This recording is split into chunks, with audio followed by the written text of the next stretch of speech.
viendo algo, porque se me trabó la máquina, ¿verdad? Se ve. Sí, se ve, se ve. ¿Se está viendo? Bueno, perfecto. Vamos a empezar la clase entonces.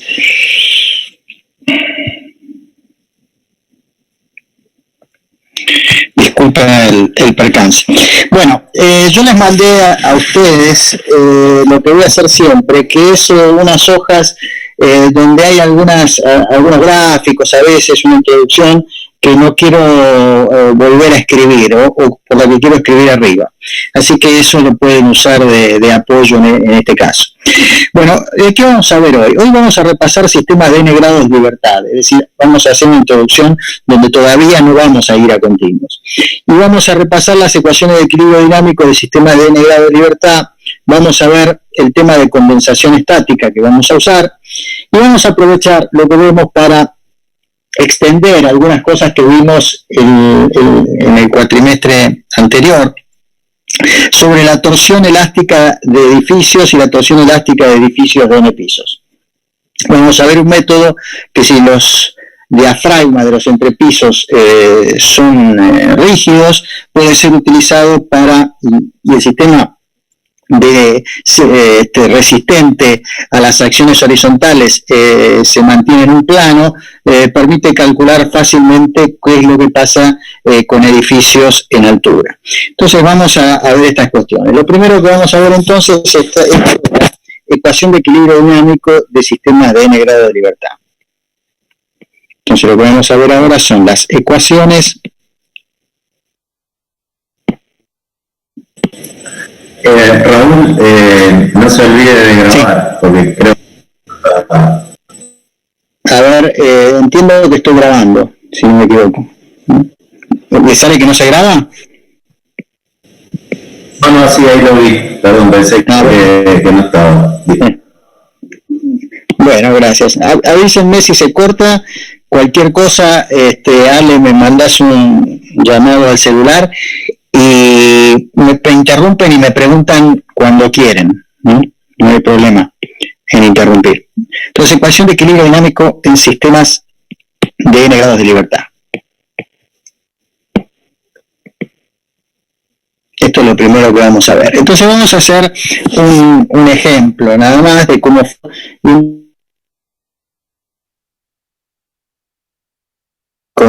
que tienen ahí. Las hipótesis que vamos a ver es que las columnas son sin peso. Raúl, discúlpame. Sí. Entonces esto después lo vamos a poder tener disponible para estudiar, ¿no? Sí, yo después le voy a pasar. Yo después le voy a pasar en el campus, y a los que no pueden acceder al campus, se lo vamos a pasar por mail. Le voy a pasar las clases. De todos modos, yo la voy escribiendo, porque me parece que si ustedes lo pueden hacer como se hace habitualmente cuando se da la clase en un pizarrón, es mejor. Los va a ayudar a no distraerse y a seguir el razonamiento que tiene cada una de estas clases. Pero después le voy a pasar estos apuntes. A mí no me gusta dar la clase en PowerPoint porque me parece que la atención y es mejor ir avanzando de a poco y que vayan apareciendo las cosas como se hace en un pizarrón en forma tradicional. Bueno, barras axialmente rígidas es otra de las hipótesis que estamos haciendo, y que las vigas, en este caso particular, las vamos a suponer con una rigidez a la flexión infinita.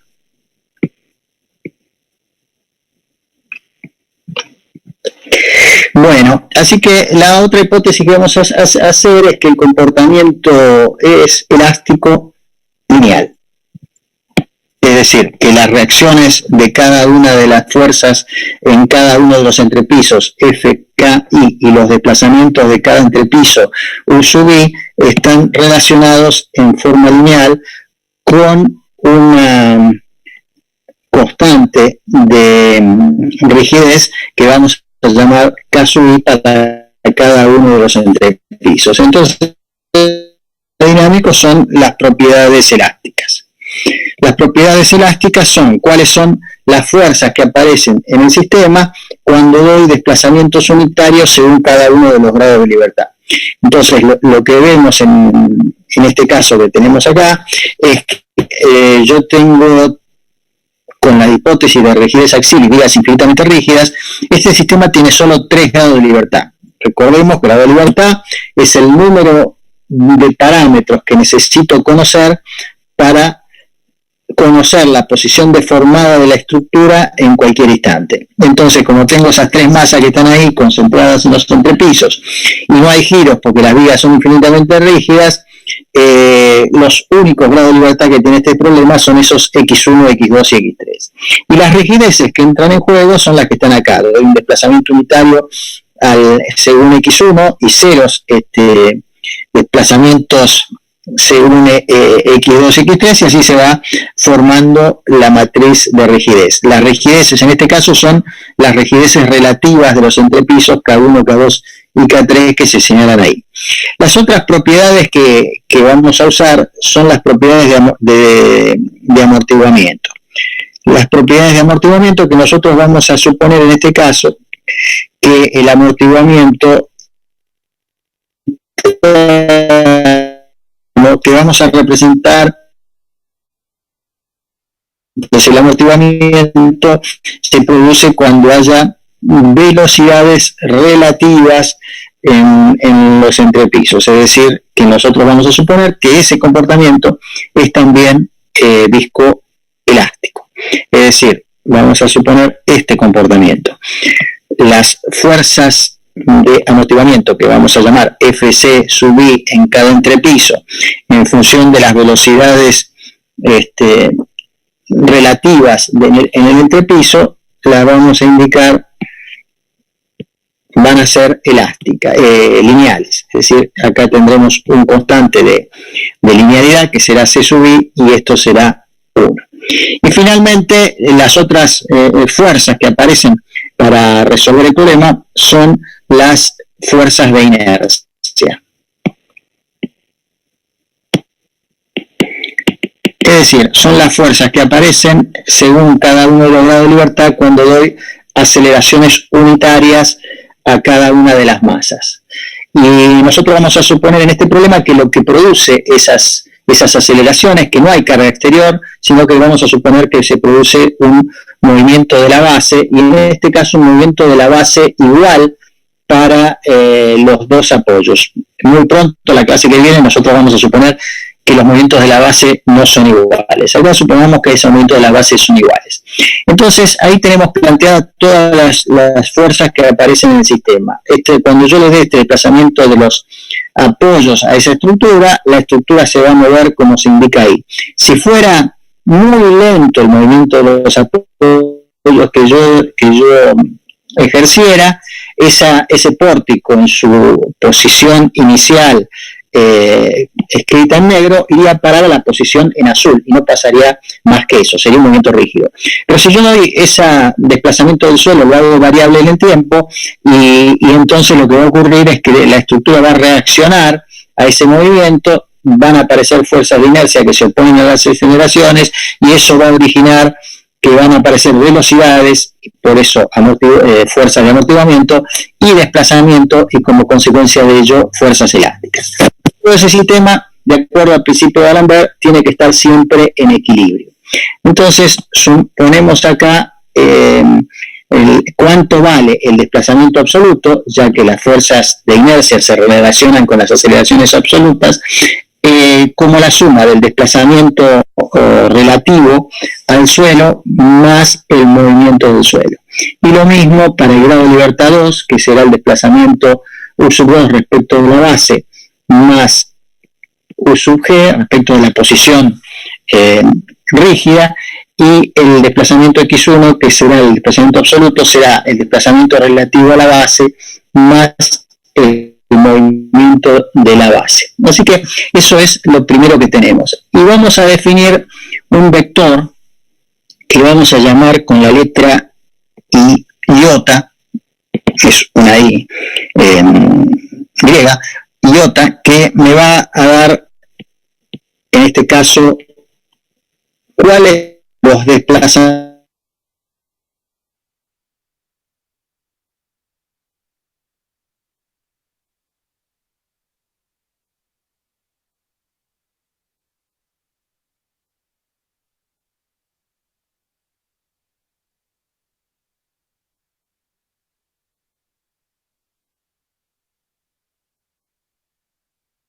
de libertad, en este caso, vamos a decirlo así, desplazamientos de los grados de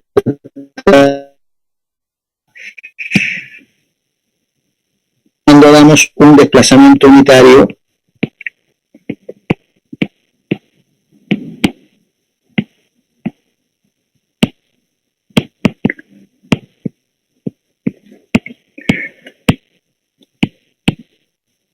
a las bases del edificio.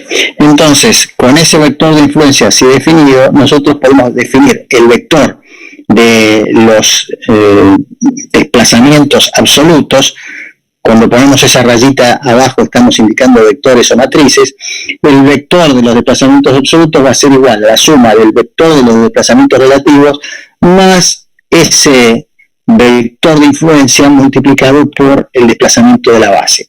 Y si yo quiero saber cuáles son las aceleraciones absolutas, que las necesito para calcular la fuerza de inercia, tengo que derivar dos veces respecto del tiempo. Nosotros indicamos con estos dos puntos cuando hacemos las derivadas de segunda respecto del tiempo dos veces. Entonces x segunda más s vector iota, este vector de iota por la aceleración del suelo me da las aceleraciones absolutas. Entonces, llegados a este punto,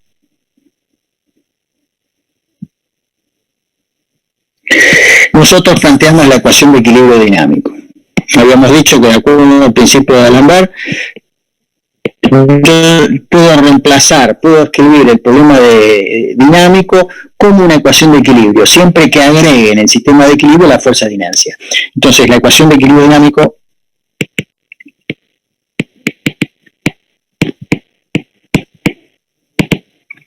es simplemente la suma de las fuerzas de inercia más las fuerzas en el amortiguamiento más las fuerzas elásticas, y todo esto tiene que estar siempre, en todo momento, en equilibrio para cada una de las masas del sistema.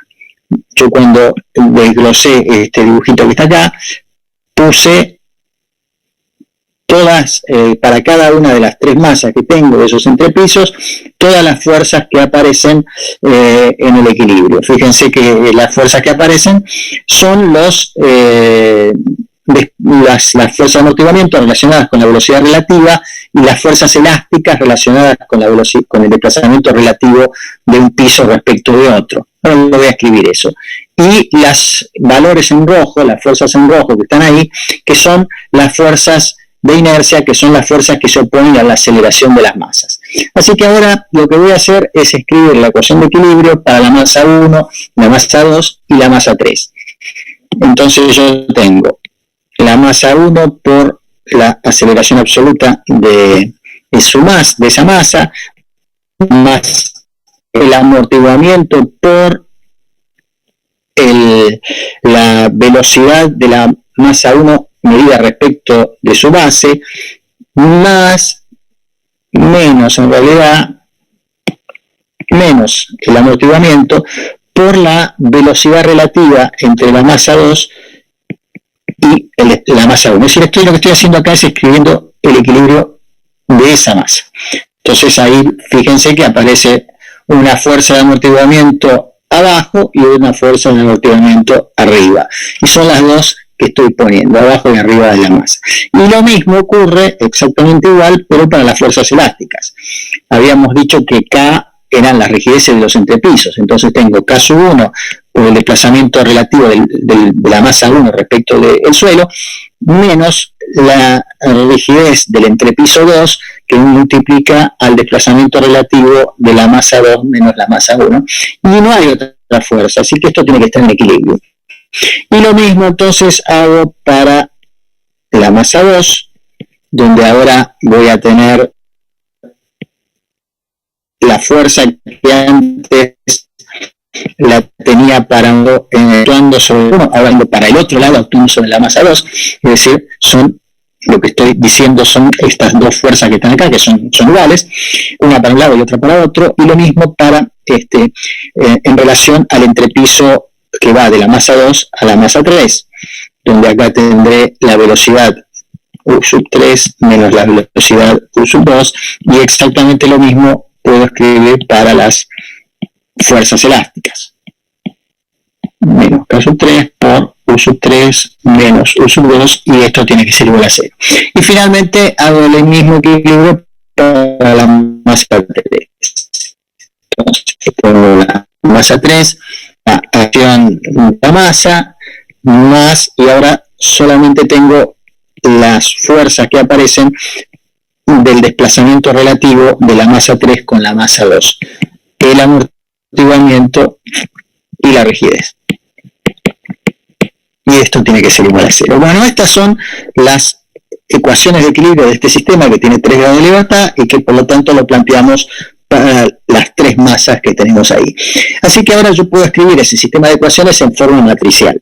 Entonces, para hacer eso, tengo una matriz de masa que está formada, es una matriz diagonal, va a aparecer la 1, la masa 2, masa 3, a multiplicar a las aceleraciones absolutas. Y en vez de poner las aceleraciones absolutas, voy a usar esta relación que me determina cuáles son las aceleraciones absolutas en función de las aceleraciones relativas, porque yo estoy usando acá desplazamientos relativos a la base. Entonces acá voy a escribir la aceleración relativa respecto de la 1, 2 y 3. A esto tengo que agregar las fuerzas en el amortiguamiento, que si lo pongo en forma matricial me va a quedar C sub 1 más C sub 2 menos C sub 2, 0, menos C sub 2, C sub 2 más C sub 3 menos C sub 3, 0, menos C sub 3 y sub 3. Lo único que hice era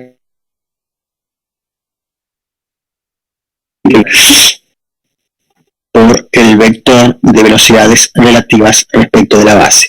A esto le agrego una cosa similar, pero para las fuerzas elásticas. Entonces tengo K sub 1 más K sub 2, menos K sub 2, 0, menos K sub 2. Estos matrices tienen que ser simétricas. K sub 2 más K sub 3, menos K sub 3, 0, menos K sub 3, K sub 3. Voy a correr esto un poco para que me entre. Esto va a estar multiplicando a los desplazamientos relativos a la base, U sub 1, U sub 2 y U sub 3, y esto tiene que ser igual a lo que voy a pasar del otro lado, que es la parte de las aceleraciones del suelo. Entonces voy a tener las aceleraciones del suelo, que son únicas, en este caso para las dos bases. Me va a quedar acá la matriz de masa, que es una matriz diagonal, y el vector de unos. Lo único que hice fue escribir en forma matricial esas 3 ecuaciones que tenía ahí adelante. Bueno, a esto que está acá es lo que se le llama matriz de masa. Esto que está acá es lo que se llama matriz de amortiguamiento. Esto que está acá es lo que se llama matriz de rigidez, y es la misma que ustedes conocen de teoría de las estructuras o estabilidad 3. Acá tenemos otra vez la matriz de masa, y acá tenemos lo que llamamos vector iota. Quiere decir que mi problema de equilibrio dinámico, esto muy rápido porque en realidad es parte de la materia anterior, pero no creo que tengan problema en identificar de lo que estoy hablando. Entonces tengo la matriz de masa por el vector de aceleraciones relativas al suelo,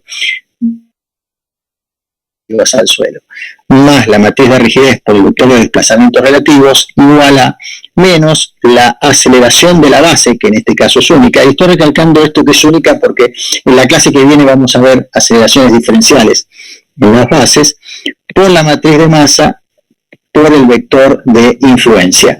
Y esto que está acá es la ecuación de equilibrio dinámico que tenemos que resolver cuando planteamos el problema sísmico. Entonces, esto que está acá corresponde a los problemas de sismo o de cualquier onda que llegue a la base de un edificio. Acá en Buenos Aires estudiamos con estas herramientas el movimiento de los edificios que están cerca de la cancha de River cuando hay recitales. El problema es el mismo, digamos, ¿no? Y después, si hubiera una carga externa, yo podría hacer todo este mismo análisis poniendo acciones externas y hubiera tenido este resultado. Lo pongo acá sin demostración, pero ustedes la pueden hacer muy fácilmente poniendo, en vez de un movimiento de la base, fuerzas exteriores. Y van a encontrar la misma ecuación a la izquierda y del lado derecho van a tener la acción exterior según cada uno de los grados de libertad. Entonces, estas dos ecuaciones representan los problemas dinámicos de cualquier sistema de n grado de libertad. Son siempre las mismas. En este caso, en vez del sismo, es una acción dinámica externa, por ejemplo, el viento. Bueno, así que vibraciones de sistema de n grado de libertad se reduce a resolver ese sistema de ecuaciones. Así que empecemos por ver un ejemplo.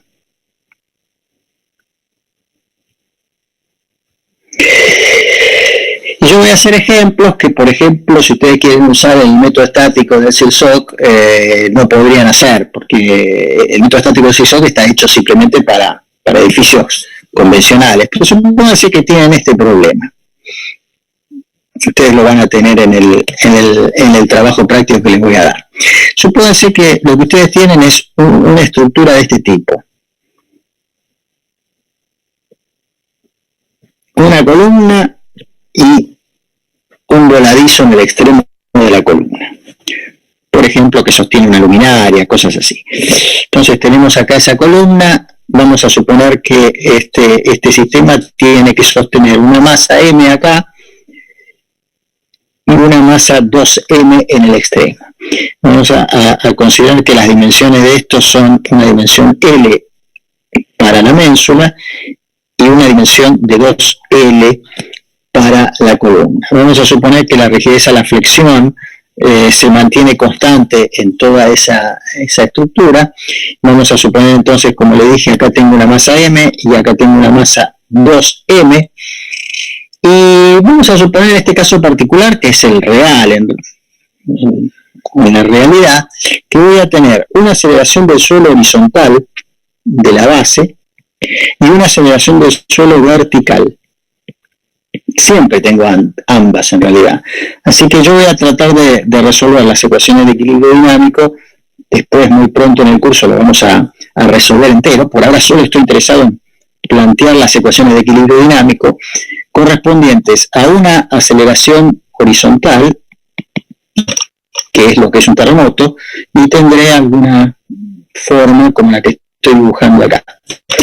Y al mismo tiempo, ese terremoto, las ondas que vienen de ese terremoto van a tener una aceleración vertical diferente de la aceleración horizontal.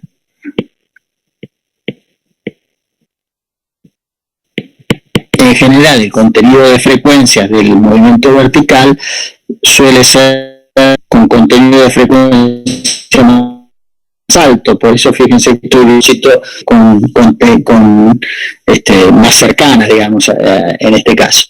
Así que vamos a suponer que quiero plantear las ecuaciones de equilibrio de este problema. Plantear las ecuaciones de equilibrio de un problema es encontrar la matriz de masa, la matriz de amortiguamiento, la matriz de rigidez y el vector iota. Si yo conozco esas tres matrices y ese vector, yo puedo plantear la ecuación diferencial, el sistema de ecuaciones diferenciales que tengo recuadrado en rojo ahí adelante. La matriz de amortiguamiento, vamos a hablar bastante sobre ella, mucho sobre ella en la clase que viene. No me va a preocupar por ahora, porque van a ver que, salvo que yo ponga amortiguamientos profeso en las estructuras, yo la matriz de amortiguamiento nunca la conozco en realidad. Lo que conozco es que algo de la energía se disipa. los mecanismos de disipación de energía son muchos en las estructuras reales. Así que por ahora no me voy a preocupar de esa matriz C. Vamos a ver en detalle la matriz C la clase que viene. Entonces solo me interesa la matriz de masa, la matriz de rigidez y el vector iota. Son las tres cosas que yo necesito determinar para un problema dinámico. Matriz de masa. Entonces vamos a calcular la matriz de masa de acuerdo a lo que recién vimos, ¿no? Tenemos nuestra estructura, que en este caso es esta, y vamos a considerar lo siguiente. Antes de ir a la matriz de masa, bueno, ¿cuáles son los grados de libertad que tiene este problema? Voy a suponer otra vez que las barras son axialmente rígidas. Por lo tanto, si las barras son axialmente rígidas, yo puedo conocer la posición completa de esta estructura, la posición deformada, solamente necesito estos dos desplazamientos. Si yo conozco x1 y x2, como las barras son axialmente rígidas, bueno, conozco la posición deformada de cualquier punto de esa estructura. Así que esos son los dos grados de libertad que voy a considerar. Los grados de libertad no son únicos, podría haber elegido otros, pero siempre serían dos. Es decir, podría haber elegido otro que sea un giro que después termina siendo x2. Lo mejor, lo más fácil en este caso son x1 y x2. Entonces, voy a calcular la matriz de masa. Tengo una masa m y una masa 2m y tengo los grados de libertad x1 y x2. Entonces, ¿cómo calculo la matriz de masa? Son las fuerzas que aparecen según los grados de libertad para aceleraciones unitarias según cada uno de esos grados de libertad. Es decir, es tomar mi estructura en reposo y a esa estructura darle una aceleración unitaria según el grado de libertad 1 y 0 según el grado de libertad 2 y ver cuáles son las fuerzas de inercia que aparecen cuando hago eso. Entonces vengo acá y tengo que dar una aceleración unitaria según x1, pero al mismo tiempo tengo que dar una aceleración unitaria según x2. Quiere decir que el movimiento que tengo que producir es esto que está acá. Bueno, cuando hago eso que está ahí, ¿qué fuerzas de inercia va a aparecer? Y va a aparecer acá oponiéndose a esa aceleración 3 veces la masa, porque estoy moviendo 2m, la masa 2m y la masa m con una aceleración unitaria. Por lo tanto, la reacción que aparece es esa fuerza 3m. Después, para el otro elemento de la matriz de masa, tengo que tomar mi estructura y dar una aceleración 0 según el grado de libertad 1 y una aceleración unitaria según el grado de libertad 2. Entonces, lo que le estoy haciendo es, este no se puede mover, y este que está acá tiene que moverse con una aceleración unitaria. Es decir, eso hace que con las masas que yo tengo, la masa m no se mueve, y acá voy a tener una fuerza de inercia que se opone a esa aceleración, que es 2m. Es decir, que como resultado de esto, puedo decir que la matriz de masa de este problema está formado por esa masita m, y voy a tener 3 según el grado de libertad x1, no tengo fuerzas según el grado de libertad x2 cuando doy una aceleración unitaria según x1, y acá en el segundo caso tengo 2m. Es decir, que esa que está ahí es la matriz de masa de este problema. Voy a calcular ahora la matriz de rigidez. Como este es un sistema isostático, la mejor manera de calcular la matriz de rigidez es invirtiendo la matriz de flexibilidad. Así que, si esta es mi estructura,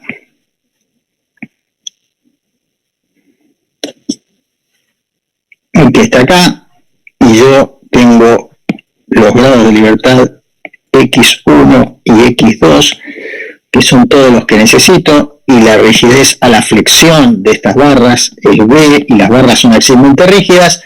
Bueno, yo puedo calcular la matriz de rigidez, y la voy a calcular la matriz de rigidez, invirtiendo la matriz de flexibilidad.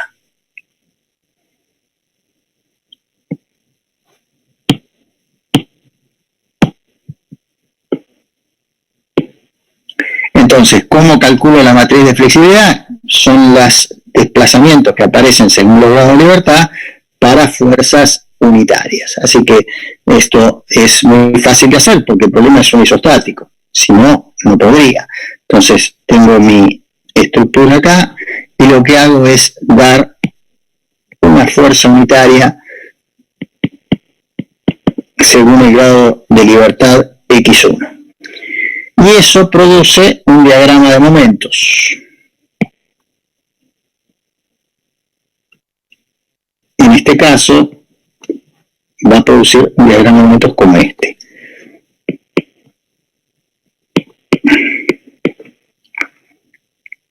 Acá abajo, entonces tendré un momento que vale menos 2L. Y este es el momento sobre la estructura cuando doy una fuerza unitaria según X1 y lo voy a llamar M1. Y después tengo que hacer lo mismo con una fuerza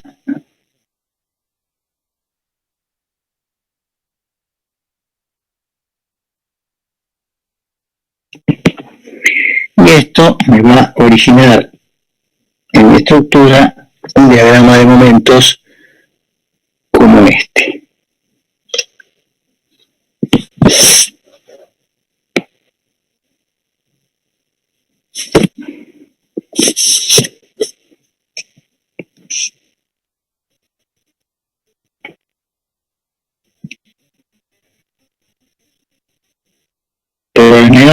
Valores negativos,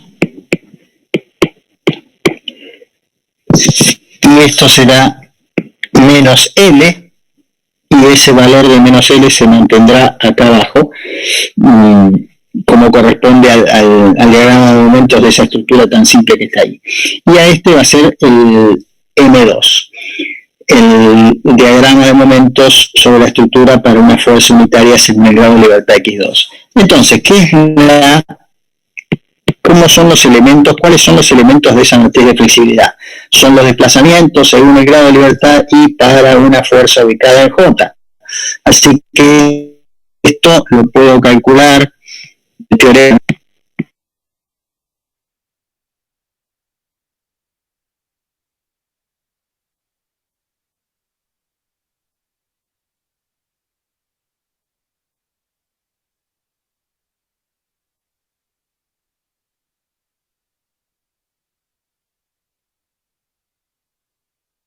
de rigidez y la matriz, así calculo la matriz de flexibilidad y finalmente calculo la matriz de rigidez como la inversa de esa matriz de flexibilidad. Si ustedes hacen las cuentas y no me equivoqué, esto va a dar 3 sobre 20 B sobre L al cubo, y acá voy a tener 7 menos 6 menos 6, 8, que es la inversa de una matriz de 2×2, que ustedes la saben hacer a mano muy fácilmente porque es el adjunto de la traspuesta, ¿no? Y finalmente, ¿qué me falta? El vector iota. Pero vector iota tengo dos, ¿no? Es el desplazamiento unitario según otra dirección. Entonces, acá la dirección horizontal es vertical. Voy a tener dos iotas. El vector de influencia va a haber dos. Uno radical y otro.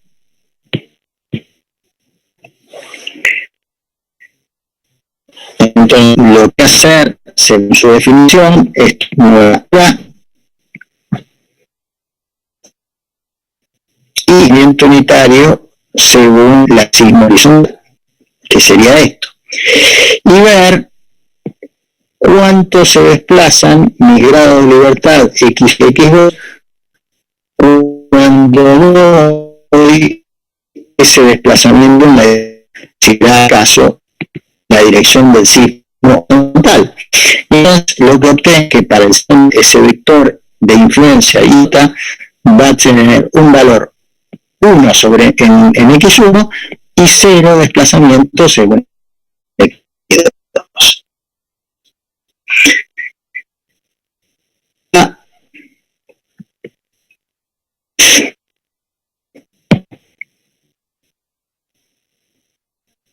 En la vertical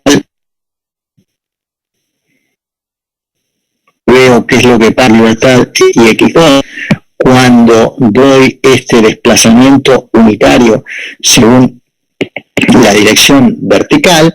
Entonces es muy fácil de ver que el vector de los desplazamientos según los grados de A ser según el grado del sur y 1 según el grado del tab X2. Bueno, y ahora vamos a ver el tema de condensación estática. ¿Para qué voy a usar la condensación estática? Voy a usar la condensación estática